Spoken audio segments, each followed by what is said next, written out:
أهلا بكم من جديد. النهاردة يمكن الفيديو بتاعنا مثير شوية، لأن العنوان بتاعه علامات خيانة الزوجة الجسدية. إيه العلامات اللي ممكن تظهر على زوجة خاينة يعني؟ وخصوصا العلامات الجسدية هنركز عليها النهاردة في الفيديو بتاعنا. هنقول أول حاجة ممكن يلاحظها الزوج على زوجته هي الدعوة باسم شخص آخر أثناء الجماع.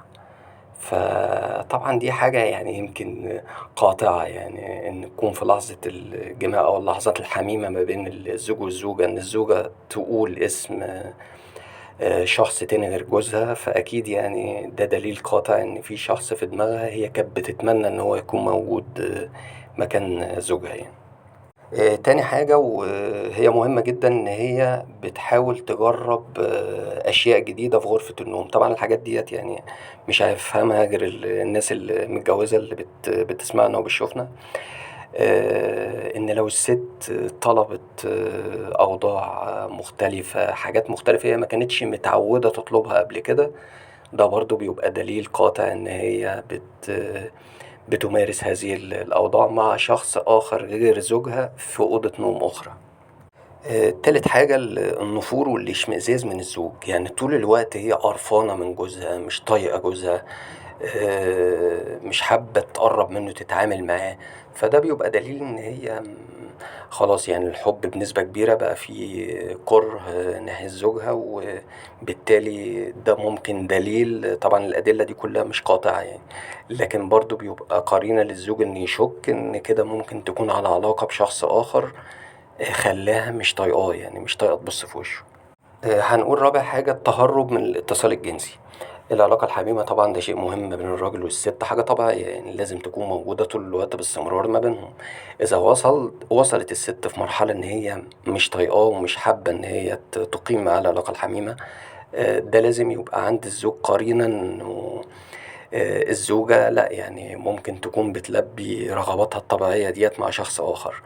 ده مش دليل برضه، لأن ممكن يكون الزوج بيتعامل معاها أثناء العلاقة الحميمة بعنف في أعصابها، أو حاجة تانية إنه يكون بيتعامل معاها في الحياة عموما بعنف بشدة فبالتالي وصلت لمرحلة نفسيا مش قادرة تمارس معاها العلاقة الجنسية يعني طبيعيا يعني. كمان لازم الزوج يلاحظ السلوكيات الجنسية بتاعت زوجته.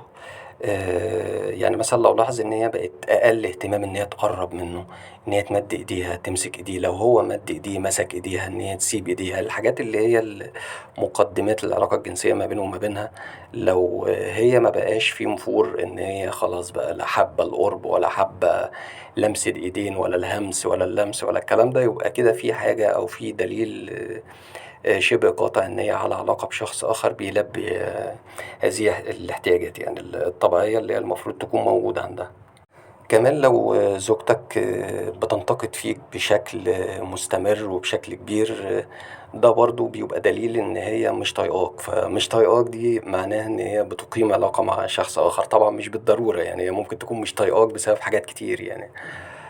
مش شرط ان هي تكون بتعرف شخص اخر، لكن ممكن تكون مش طايقاك لان انت اصلا ما تطقش وبتتعامل معاك بشكل فيه غلظة أو تكشيرة أو مش بسبب خيانة زوجية، لكن إحنا بنعتبرها قرينة إن هي ممكن تكون على علاقة بشخص آخر يعني، فلازم تخلي بالك. هنقول سادس حاجة البحث عن المشكلات طول الوقت، يعني طول الوقت تلاقيها بتدور على أي مشكلة عشان تتشاكل معاك وتقاطعك، يعني إن هي ما تتعاملش معاك. طبعا ده مش شرط يكون إن هي ده دليل إن هي خاينة، يعني ممكن وارد جدا تكون دي طبيعتها زي كل الستات المصريين طبعا نكديين وبيحبوا المشاكل وبيحبوا القرف. فدي حاجة عادية يعني، إن هي سمات شخصية فيها كشخصية. لكن لو ما كانتش فيها الصفات دي أو الأمور ديت، يبقى لازم تخلي بالك إن هي ممكن يكون ده دليل إن هي على علاقة بشخص آخر.